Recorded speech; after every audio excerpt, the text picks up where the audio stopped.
नमस्कार, मैं हूं आपके साथ अभिषेक भट्टाचार्य। नौतपा के चौथे दिन मध्य प्रदेश में जबरदस्त गर्मी देखने को मिल रही है।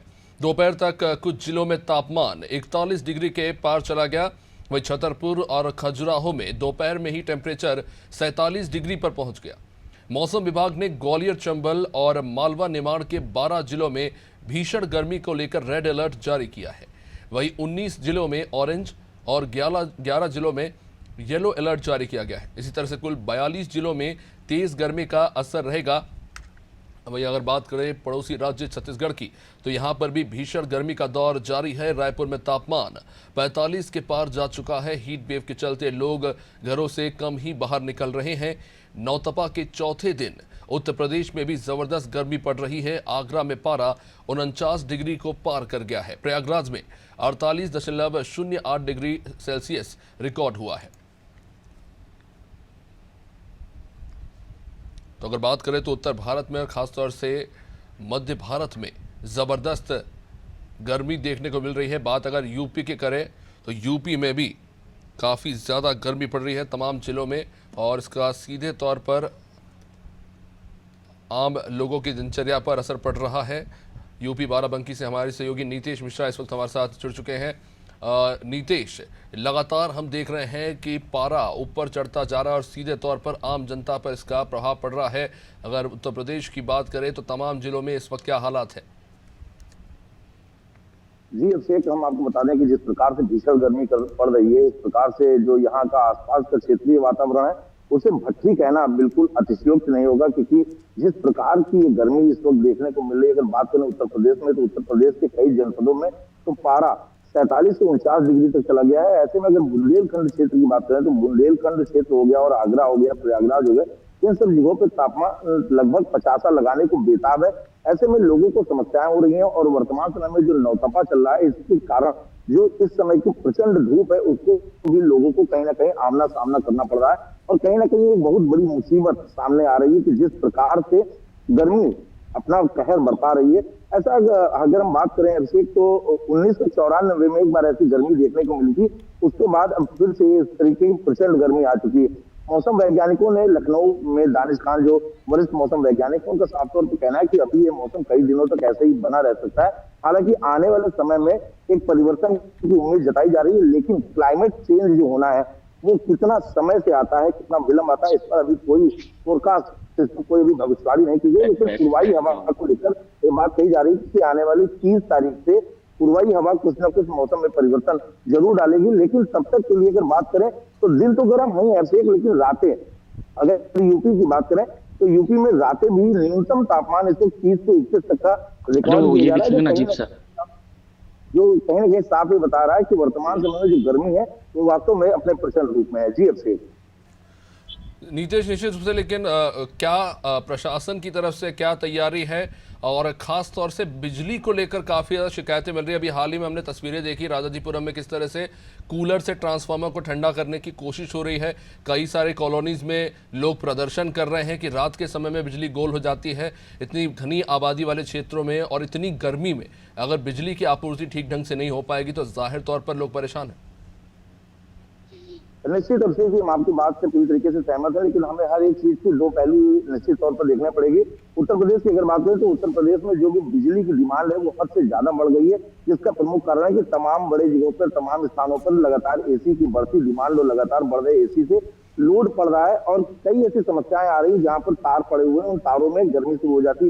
जैसे लखनऊ की कई तस्वीरें आई कि कूलर लगाए जा रहे हैं ट्रांसफार्मर के सामने, उनके ऊपर पानी डालकर उनको ठंडा किया जा रहा है। तो हम आपको बता दें कि अभी तो हम लोग लगभग 45 से 47 डिग्री टेम्परेचर का तापमान झेल रहे हैं, क्योंकि जहाँ पर पावर हाउस में ये ट्रांसफार्मर लगे होते हैं वहां का टेम्परेचर कहीं ना कहीं 60 से 70 डिग्री तक जा रहा है।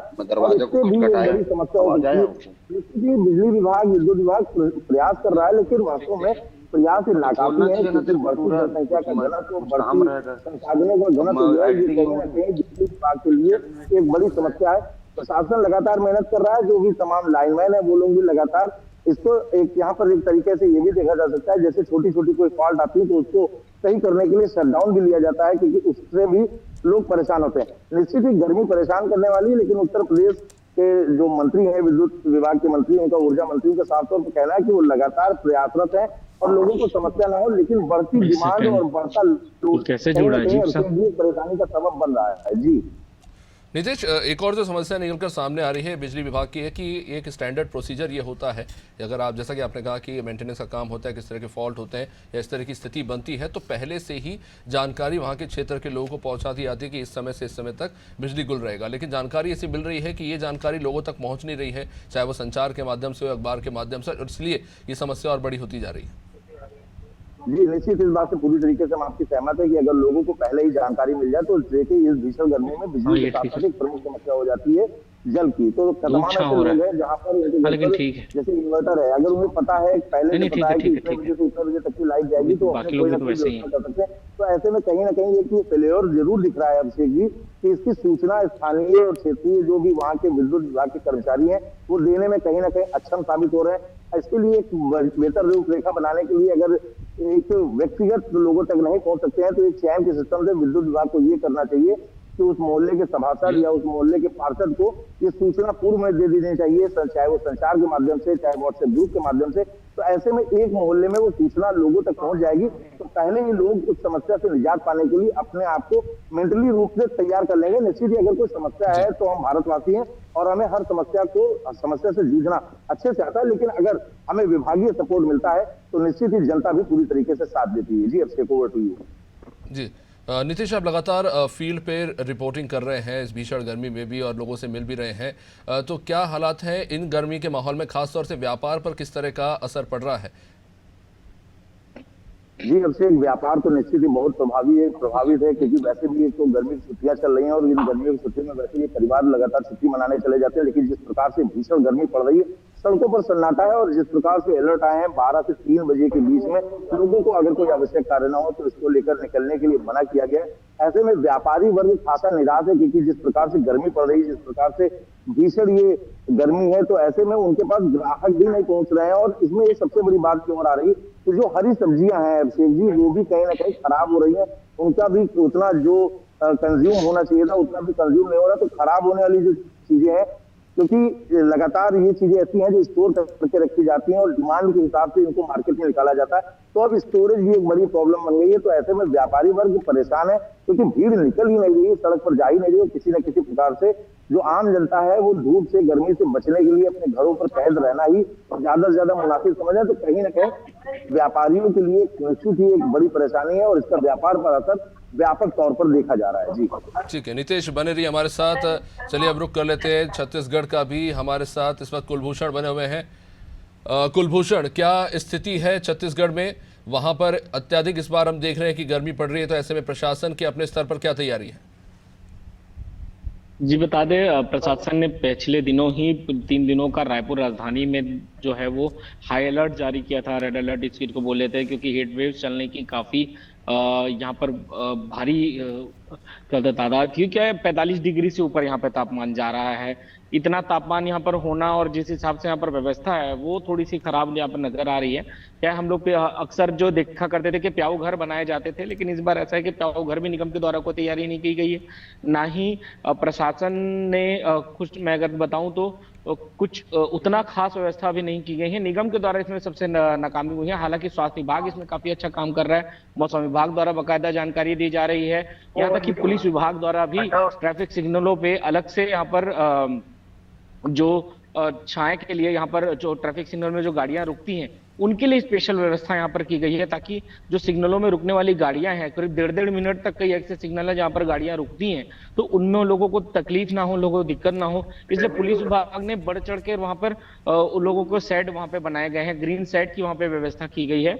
और प्रशासन की ओर से अगर मैं बताऊं तो कलेक्टर द्वारा भी लगातार जो है वो आदेश जारी कर दिए गए थे कि किसी भी स्कूल में जो एक्स्ट्रा क्लासेस या कोचिंग जो भी होते हैं उन्हें 12 से 4 के बीच में ना लगाया जाए, ताकि बच्चों को इसमें दिक्कतें ना हो। क्योंकि अभी ये देखा जा रहा था कि ज्यादातर जो बच्चे थे वो उनकी तबीयत इसमें ज्यादा खराब हो रही थी। जो पिछले दिनों जिस तरह से धूप छांव और ये हो रहा था कि सुबह कड़ाके की धूप होती थी, शाम को बारिश हो जाता था, पिछले दिनों जो हालात थे उसको देखते हुए कलेक्टर ने ये नियम जारी किए थे। और अभी भी जो तेज गर्मी, जो भीषण गर्मी, नौटप्पा का जो आज चौथा दिन है, और क्लियर ये आदेश है कि 12 बजे से 4 बजे के बीच में किसी भी प्रकार का कोई भी बच्चे को कुछ, चाहे वो कोचिंग सेंटर में हो या फिर स्कूल्स में हो या किसी प्रकार के एक्स्ट्रा क्लास हो, ना निकलने दिया जाए। साथ ही स्वास्थ्य विभाग द्वारा ये हिदायत भी दी गई है कि आप लोग कृपया धूप में ज्यादा ना निकले, क्योंकि इस तरह जो धूप है वो काफी गंभीर स्थिति में लोगों को पहुंचा सकती है। कुलभूषण, छत्तीसगढ़ के ग्रामीण क्षेत्रों को लेकर काफ़ी ज़्यादा शिकायतें आ रही हैं, क्योंकि वैसे भी देखा जाए तो ग्रामीण क्षेत्रों में बिजली की आपूर्ति की हालत कुछ खास अच्छी है नहीं, लेकिन गर्मी के मौसम में अब स्थिति और भी ज़्यादा ख़राब हो रही है। वहाँ पर बिजली जिस तरह से गुल हो रही है, जो आँख मिचौली वहाँ चल रही है, और इतनी भीषण गर्मी में वहाँ पर एक तरह से कह सकते हैं क्या कि बिजली की आपूर्ति विभाग जो है इसको लेकर गंभीर नज़र नहीं आ रही या फिर नज़रअंदाज किया जा रहा है? क्या चुनौतियाँ हैं वहाँ पर? जी बिल्कुल, ग्रामीण क्षेत्रों की अगर मैं बात करूं तो ग्रामीण क्षेत्रों में है तो बिजली की समस्या जो है वो हमेशा ही बने रहती है, क्योंकि बिजली विभाग जो है देर से वहां तक पहुंचे। शहरों में तो चलिए पास में बिजली स्टेशन होता है, लोग पहुंच जाते हैं, शिकायत कर देते हैं, लेकिन ग्रामीण क्षेत्रों में ऐसा है कि वो बेचारे लाचार होते हैं, क्यों काफी दूर बिजली स्टेशन होते हैं। आज कंप्लेन करो तो मतलब सुबह की कंप्लेन में शाम तक में लोग आते पहुंचते, तो ये दिन भर जो उनको मतलब जो इसमें भीषण गर्मी में जो बिताना पड़ता है, खासतौर पे खेती के समय पे काफी दिक्कतें होती हैं। अभी खेती का ये समय है, जो सेकंड फसल यहाँ पर ली जाती है, और उसमें सिर्फ जो मोटर पंप होते हैं उनके भरोसे ही उनकी खेत होती हैं, और इस भीषण पंप गर्मी में के दौरान पे कंटिन्यू जो है वो मोटर चालू होना पड़ता है, कंटिन्यू खेतों में पानी डालने की जरूरत पड़ती रहती है। लेकिन इस दौरान अगर लाइट गोल हो जाता है तो उनको इससे काफी समस्या आती है, खेतों में पानी नहीं जाता है, इससे फसलें भी खराब होती हैं। ये एक दिक्कत का समय है। और तो और इस गर्मी के समय पे जो बिजली का बिल है वो भी बहुत ही ज्यादा आता है, बाकी समय के अनुसार जो बिजली का बिल है वो बहुत ज्यादा आता है। पूरी तरह से बिजली आपूर्ति भी नहीं की जाती है, और उसके बाद जो बिल आता है वो किसानों को और भी ज्यादा हावी पड़ता है।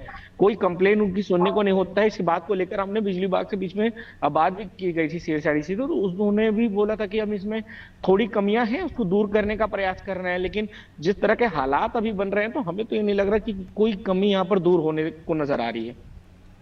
निश्चित रूप से कुलभूषण बने रही हमारे साथ। चलिए रुक कर लेते हैं मध्य प्रदेश का दतिया से, हमारे सहयोगी हनीफ खान हमारे साथ बने हुए हैं। हनीफ, मध्य प्रदेश में भी हम जिस तरह से देख रहे हैं तमाम जिलों में जो है रेड अलर्ट जारी किया गया है। गर्मी का प्रकोप लंबे समय तक अभी रहेगा नौतपा में, तो ऐसे में क्या कुछ तैयारियां स्थानीय प्रशासन के द्वारा और वहाँ के आम लोग किस तरह से डील कर रहे हैं इस अत्यधिक गर्मी से?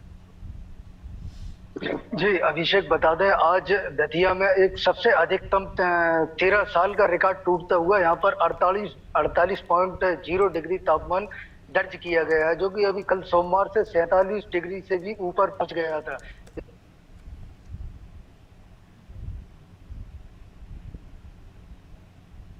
चलिए, लगता है हनीफ से संपर्क टूट गया है। तो ये हाल बयां जैसा कि हमारे रिपोर्टर्स बता रहे हैं, जिस तरह का गर्मी का प्रकोप है और उसके ऊपर से जो बिजली कटौती हो रही है, एक तरफ छत्तीसगढ़ में या फिर मध्य प्रदेश में अगर आप देख लीजिए तो काफ़ी ज़्यादा ये समस्या निकल कर सामने आ रही है, और ऐसे में इस गर्मी से जूझना एक बड़ी चुनौती बनी हुई है। खासतौर से नौतपा में लोगों से विशेष तौर से अपील की जा रही है कि दिन के समय में इस बात का विशेष ध्यान रखें कि पानी अवश्य पीते रहें और बेवजह घरों से बाहर ना निकले। तापमान 47 डिग्री के पार जा रहा है और ये स्वास्थ्य के लिए हानिकारक साबित हो